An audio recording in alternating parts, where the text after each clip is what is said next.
मातरम, आप देख रहे हैं नेटवर्क 10। आपके साथ मैं हूं शिवानी मिश्रा। बहुत स्वागत है आप सभी का उत्तराखंड के इस खास बुलेटिन में। बुलेटिन की शुरुआत बड़ी खबर के साथ करेंगे। बड़ी खबर देहरादून से मिल रही है, जहां राज्यसभा की एक सीट के लिए नामांकन शुरू हो गया है। आज से 31 मई तक नामांकन की प्रक्रिया चलेगी और 1 जून को नामांकन पत्रों की जांच की जाएगी। साथ ही आपको बता दें कि 10 जून को राज्यसभा के लिए मतदान होगा और 10 जून को ही चुनाव की मतगणना होगी। उत्तराखंड की एक राज्यसभा सीट के लिए नामांकन की प्रक्रिया आज से शुरू हो गई है और नामांकन 24 मई से शुरू होकर 31 मई तक कराए जाएंगे। नामांकन पत्रों की जांच 1 जून को होगी और नाम वापस लेने की अंतिम तिथि 3 जून को रहेगी, जबकि मतदान 10 जून को होगा और साथ ही मतगणना भी उसी दिन की जाएगी।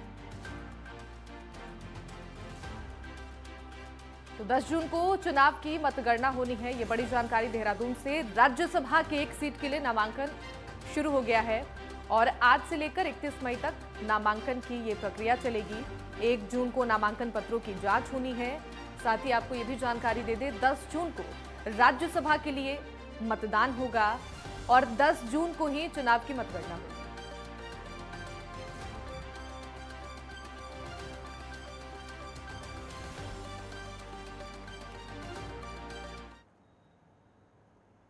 एक और बड़ी जानकारी देहरादून से। आज कई कार्यक्रमों में शामिल होंगे सीएम धामी। शाम 4 बजे तक बीजेपी प्रदेश कार्यालय में रहेंगे सीएम और शाम 6 बजे बैडमिंटन खिलाड़ी लक्ष्य सेन का सम्मान समारोह है। देहरादून में सीएम आवास में कार्यक्रम आयोजित होगा और बैडमिंटन खिलाड़ी लक्ष्य सेन को सीएम सम्मानित करेंगे। तो ये बड़ी जानकारी आपको दे रहे हैं देहरादून से। आज कई कार्यक्रमों में सीएम धामी शामिल होने वाले हैं। शाम 4 बजे बीजेपी प्रदेश कार्यालय में रहेंगे सीएम और शाम 6 बजे बैडमिंटन खिलाड़ी लक्ष्य सेन का सम्मान समारोह आयोजित किया गया है। देहरादून में सीएम आवास में ही कार्यक्रम आयोजित है और बैडमिंटन खिलाड़ी लक्ष्य सेन को सीएम पुष्कर सिंह धामी सम्मानित करेंगे।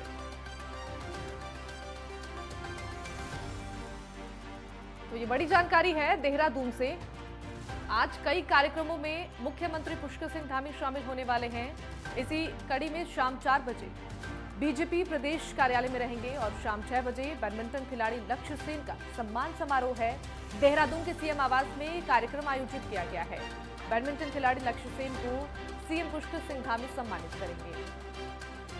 तो खेल को लेकर सीएम पुष्कर सिंह धामी युवाओं को प्रोत्साहित करते रहते हैं और आज शाम 6 बजे बैडमिंटन खिलाड़ी लक्ष्य सेन का सम्मान समारोह आयोजित किया गया है। देहरादून में सीएम आवास में ही कार्यक्रम आयोजित है और बैडमिंटन खिलाड़ी लक्ष्य सेन को सीएम धामी सम्मानित करेंगे।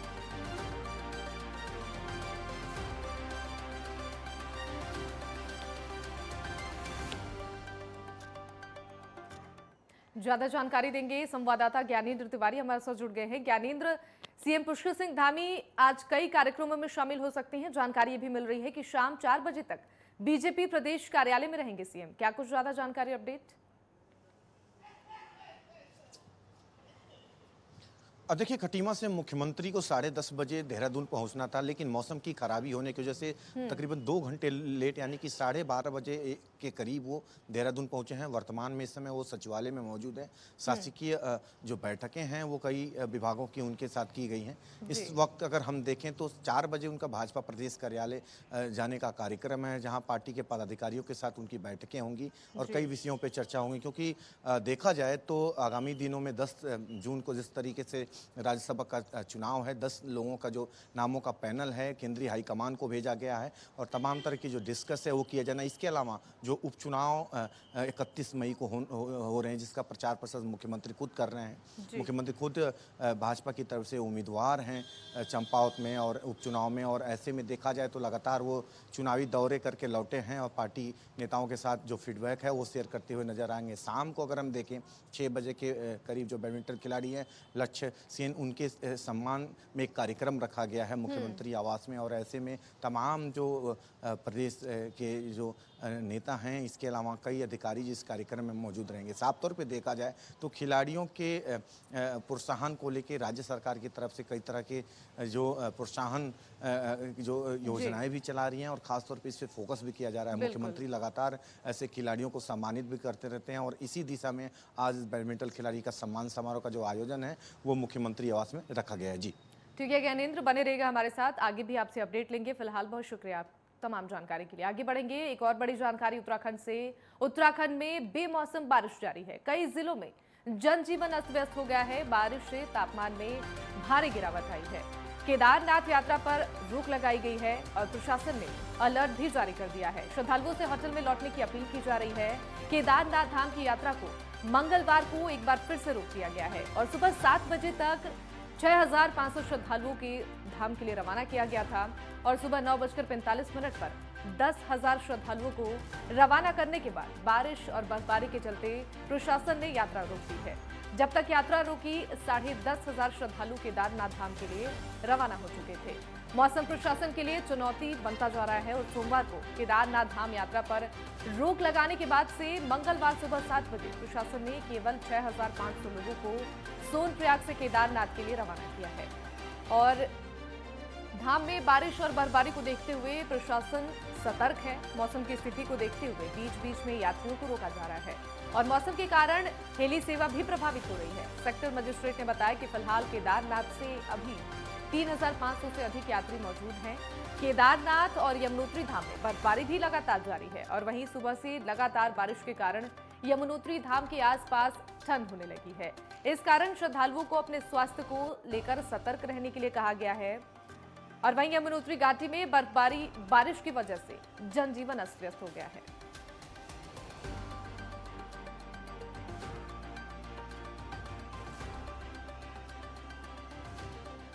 और संवाददाता ज्ञानेंद्र तिवारी लगातार हमारे साथ बने हुए हैं। ज्ञानेंद्र, जिस तरह से मौसम ने एक बार फिर से करवट ली है, ऐसे में चार धाम यात्रा कितना प्रभावित हुआ है इसको लेकर? देखिए, पूरे उत्तराखंड के लिहाज से अगर हम देखें तो मौसम का जो बदलाव है आधी रात से देखने को मिला है। देहरादून में दोपहर के करीब मौसम साफ होता नजर आया है। यही हाल हरिद्वार और उधम सिंह नगर यानी कि उत्तराखंड के मैदानी जिलों का रहा है। पहाड़ों की बात करें और विशेष तौर पे अगर चारधाम क्षेत्रों की बात करें तो उत्तरकाशी, चमोली, रुद्रप्रयाग, इन जिलों में अभी भी रुक रुक के बारिश का जो सिलसिला है साफ तौर पे देखने को मिला है। और ऐसे में हम अगर कल से देखें, कल भी जिस तरीके से भारी बारिश बर्फबारी की वजह से केदारनाथ के में दर्शन जो है वो रोका गया था। मौजूदा समय में जिस तरीके से आज सुबह से केदार घाटी में बर्फबारी और बारिश का सिलसिला देखने को मिला, यही वजह रही कि प्रशासन की तरफ से, स्थानीय मंदिर समिति की तरफ से ये फैसला लेना पड़ा कि जो यात्रा है जगह जगह रोक दिया जाए। सोनप्रयाग और आसपास माड़ा में ही जहां जो यात्री जहां थे वहीं उन्हें रुकने के जो निर्देश दिए गए हैं स्थानीय प्रशासन की तरफ से, सुरक्षित स्थानों पे इन यात्रियों को रोका गया है।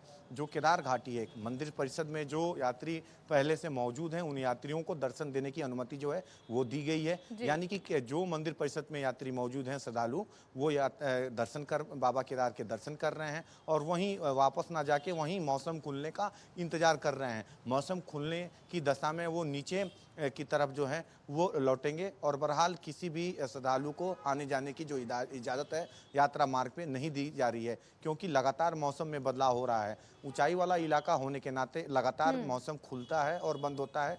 ऐसे में जो है बर्फबारी और भारी बारिश और तेज हवाओं के चलने की वजह से कई तरह की जो परेशानियां हैं देखने को मिलती हैं। अगर हम देखें पिछले 48 घंटे में जिस तरीके से पूरे प्रदेश भर में जो बारिश और भारी बारिश और तेज हवाओं की वजह से कई जगह जो परेशानियों की जो वजह बनी है, और हम देखें तो हरिद्वार में भी एक युवक की पेड़ की चपेट में आने से मौत हुई। दूसरी तरफ अगर हम देखें पिथौरागढ़ की जो तस्वीरें आ रही थी, भारी बारिश की वजह से जो नालों में एक उफान देखने को मिला है भारी बारिश की वजह से, और एक पुल भी टूट के बहता हुआ नजर आया। तो ये बारिश का जो सिलसिला है वो कहीं ना कहीं एक भयानक रूप भी लेता हुआ नजर आ रहा है। और चारधाम क्षेत्रों में जगह जगह बारिश की वजह से जो कहीं ना कहीं दिक्कतें हो रही हैं, इसकी वजह से यात्रियों को सुरक्षित स्थानों पर रोकने की जो काम है वो प्रशासन की तरफ से किया जा रहा है। जी बिल्कुल ज्ञानेंद्र, साथ ही केदारनाथ और यमुनोत्री धाम में बर्फबारी भी लगातार हो रही है। ऐसे में श्रद्धालु भारी संख्या में चारधाम यात्रा के लिए पहुंच रहे हैं। प्रशासन की तरफ से किस तरीके की व्यवस्थाएं की गई हैं? देखिए, प्रशासन की तरफ से तमाम तरह के फोर्सेस लगाए गए हैं। अगर प्रदेश की तौर पे देखा जाए तो एसडीआरएफ की जो टीम है, स्पेशल फोर्स है, वो लगाई गई हैं इन चारधाम क्षेत्रों में। दूसरी तरफ जिस तरीके से एनडीआरएफ की जो टीम है केंद्र सरकार की तरफ से भेजी गई है। इसके अलावा स्थानीय प्रशासन की तरफ से देखा जाए तो जिस तरीके से हमने देखा यमुनोत्री मार्ग पे जो सड़क जो है धंसने की वजह से यात्रा तकरीबन कई घंटे प्रभावित रहा, तकरीबन 48 से 72 घंटे तक यात्रा प्रभावित रहा। ऐसे में इस तरह के तमाम जो संवेदनशील इलाके हैं इन चार धाम मार्गों पे, उन स्थानों पे समय समय पे अगर बारिश होती है, तेज हवाएं चलती हैं तो यात्रा को रोक दिया जाता है, क्योंकि अक्सर लैंडस्लाइड और जो पत्थर हैं, बड़े पत्थर हैं, वो सड़कों पे आ जाते हैं और ऐसे में जो है दुर्घटनाएं होती हैं और जो लोग हैं यात्रा करने निकले हैं वो इसका शिकार होते हैं। जगह जगह जो फोर्स हैं पुलिस प्रशासन की वो लगाई गई हैं। स्थानीय स्तर पे जो कहीं ना कहीं अधिकारी हैं वो लगातार जो मॉनिटरिंग है वो कर रहे हैं और ये मुख्यमंत्री खुद ही यात्रा का कहीं ना कहीं फीडबैक लेते हुए नजर आ रहे हैं और ऐसे में पूरी कोशिश की जा रही है कि यात्रा सुचारू रूप से जो है वो चलाई जाए। मौजूदा समय में भले ही बदलाव का हुआ है जिसकी वजह से यात्रा रोका गया है और पूरी कोशिश की जा रही है कि किसी भी प्रकार की दिक्कतें ना हो, क्योंकि देश विदेश से तमाम सनातनी परंपरा को मानने वाले जो श्रद्धालु हैं वो यात्रा में आ रहे हैं बाबा केदार के, बद्रीनाथ के दर्शन के लिए और ऐसे में हजारों लाखों की संख्या में इस समय पहाड़ी क्षेत्रों में जो यात्रा मार्ग हैं उन स्थानों पे जो यात्री हैं वो इस दौरान रुके हुए हैं। जी बिल्कुल ज्ञानेंद्र, बहुत शुक्रिया आपका तमाम जानकारी के लिए। और ज्ञानवापी में शिवलिंग का मुद्दा देश भर में चर्चा का विषय बना हुआ है। ऐसे में पूर्व मुख्यमंत्री त्रिवेंद्र सिंह रावत ने ज्ञानवापी पर प्रतिक्रिया देते हुए कहा कि कुछ लोगों की तरफ से आक्रांताओं को जो भी सम्मान देने का काम किया जा रहा है वो किसी भी प्रकार से उचित नहीं है और कोर्ट के निर्णय का सभी को सम्मान करना चाहिए। उन्होंने आगे कहा कि ये सब जानते हैं कि विदेशी ताकतों से मंदिरों को तोड़ा गया है और जो मुस्लिम समाज को खुद सोचना चाहिए कि बाबर पूजनीय नहीं हो सकता।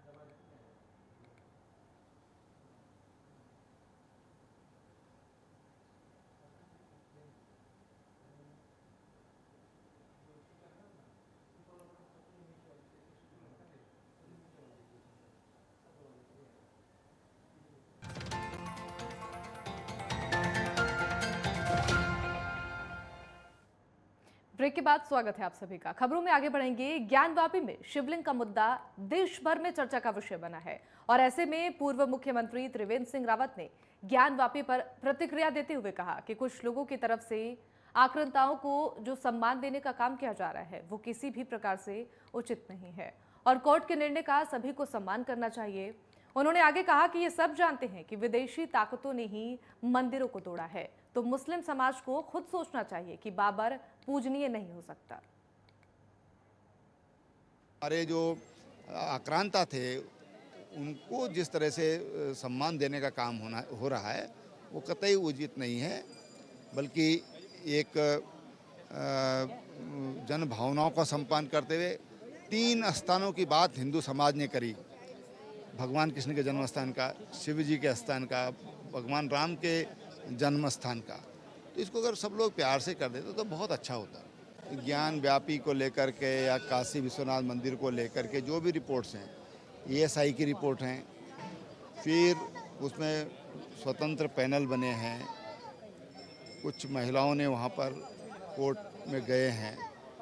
तो पहली बात तो मैं कहना चाहूँगा कि कोर्ट का जो निर्णय है उसको सबको स्वीकार करना चाहिए और बहुत बड़ा सवाल ये है कि देखिए हम सब जानते हैं कि जो काशी विश्वनाथ जी का मंदिर था उसको तोड़ा गया, उसको ध्वस्त किया गया, भगवान कृष्ण की जन्मभूमि उसको ध्वस्त किया गया, भगवान राम की जन्मभूमि उसको ध्वस्त किया गया और ये सब आक्रांताओं ने किया।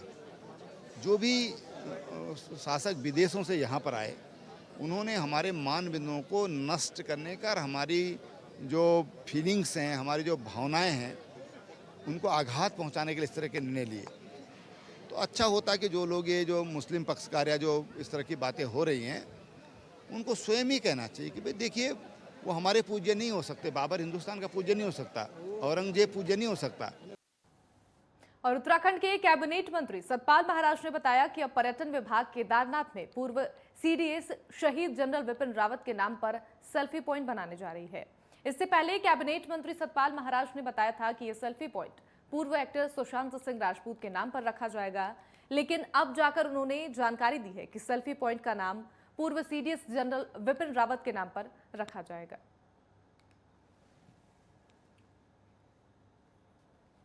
केदारनाथ की यात्रा चरम सीमा पर है। अनेक पर्यटक और धार्मिक यात्री केदारनाथ दर्शनों को जा रहे हैं। स्थान स्थान पर सुशांत सिंह राजपूत की जगह हम हमारे प्रथम chief of the defence staff Bipin Rawat ji के हम चित्र लगाएंगे, ताकि जो पैदल चलने वाले यात्री हैं उनके चित्र के आगे फोटोग्राफ खींच सकें। और देहरादून के राजपुर रोड पर स्थित आरटीओ कार्यालय विशेषकर नए लर्निंग और टेस्टिंग संबंधित कार्यालय को परिवहन विभाग झाझा द्वारा शिफ्ट करने जा रहा है, जिसके बाद आरटीओ की शिफ्टिंग होने से इस फैसले का विरोध भी किया जा रहा है। तो वहीं इस क्रम में विभिन्न यूनानियों ने परिवहन मंत्री से मुलाकात की और आरटीओ शिफ्ट नहीं करने की मांग रखी, जिसके तहत परिवहन मंत्री ने आश्वासन दिया है कि आम जनता के हितों को देखते हुए न्याय किया जाएगा। साथ ही कहा कि अभी आरटीओ को लाइसेंस विभाग ट्रांसफर नहीं किया जाएगा और इस मामले में सभी अधिकारियों से बातचीत की जाएगी। प्राइवेट आदमी है, चाहे दिहाड़ी वाला मजदूर है या कोई भी है, इतनी दूर जाने पे उसे कहीं ना कहीं अपनी नौकरी पे एक दिन का उसे वेतन अपना कटाना पड़ेगा। और दूसरा ये है कि अगर कोई महिलाएं हैं, कोई छात्राएं या छात्र हैं, जब इतनी दूर अगर गाड़ी पे जाएंगे, नेशनल हाईवे है, अगर कोई घटना हो जाएगी तो उसका जिम्मेवार कौन होगा। इसलिए हमने जो है मंत्री जी से, परिवहन मंत्री जी से मांग करी है कि इस जो ये आदेश है, जो इसको हम जो है तो तालिबानी आदेश हम इसे मानेंगे कि इसको रोका जाए और कहीं ना कहीं जो आरटीओ में जो पहले की व्यवस्था है उसी को बहाल रखा जाए। गणेश बाबू, वेस्ट गांव टाटा मैजिक एसोसिएशन का अध्यक्ष हूँ मैं, और हमें बहुत ज़्यादा प्रभाव पड़ेगा ये झाझा जाने से। जो हमारे चालक हैं रोज़ कमाना रोज़ खाना है इनका, तो एक दिन की छुट्टी करके ये वहाँ जाएंगे, कागज़ों में कमी निकलेगी, दोबारा आएंगे, फिर दूसरे दिन जाना पड़ेगा। और वहाँ पे ना खाने की व्यवस्था है, ना बैठने की, और 3 किलोमीटर मेन रोड से अंदर जाना पड़ेगा। तो हमारा ये है परिवहन मंत्री जी से कि ये यहीं रहे, राजपुर रोड पे, शहर के बीच में, नज़दीक है, 1 घंटे में जाके यहाँ आसानी से काम हो सकता है। और उत्तराखंड में पर्यटन के क्षेत्र में तेज गति के साथ विकास के काम किए जा रहे हैं, जिससे आने वाले दिनों में उत्तराखंड में आने वाले पर्यटकों को बेहतर सुविधाएं मिल सकेंगी। राज्य सरकार जहां मास्टर प्लान के जरिए धामों की स्थिति सुधारने में जुटी हुई है, तो वहीं पर्यटन विकास परिषद जल्द ही धामों तक पहुंचने के लिए रोपवे बनाने की दिशा में काम कर रहे हैं। सचिव पर्यटन दिलीप जावलकर की माने तो यमुनोत्री, केदारनाथ और हेमकुंड साहिब के लिए रोपवे की दिशा में कदम बढ़ा दिए गए हैं, जिसमें NHAI यहां पर फिजिबिलिटी चेक करने का काम किया जा रहा है। पर्यटन सचिव दिलीप जावलकर ने कहा कि इसके अलावा प्रदेश भर में छोटे छोटे 40 रोपवे बनाने के प्रस्ताव पर भी काम किया जा रहा है।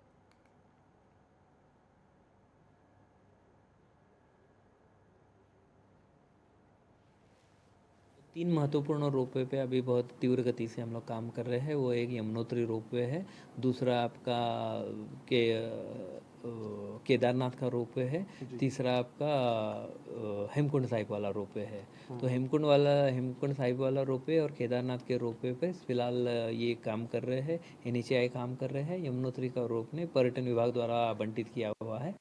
3 महत्वपूर्ण बड़े रोपवे थे। इसके अलावा छोटे छोटे हम लोगों रोपवे कहाँ बन सकते हैं, इसके बारे में एक हमने सूचना मांगी हुई थी।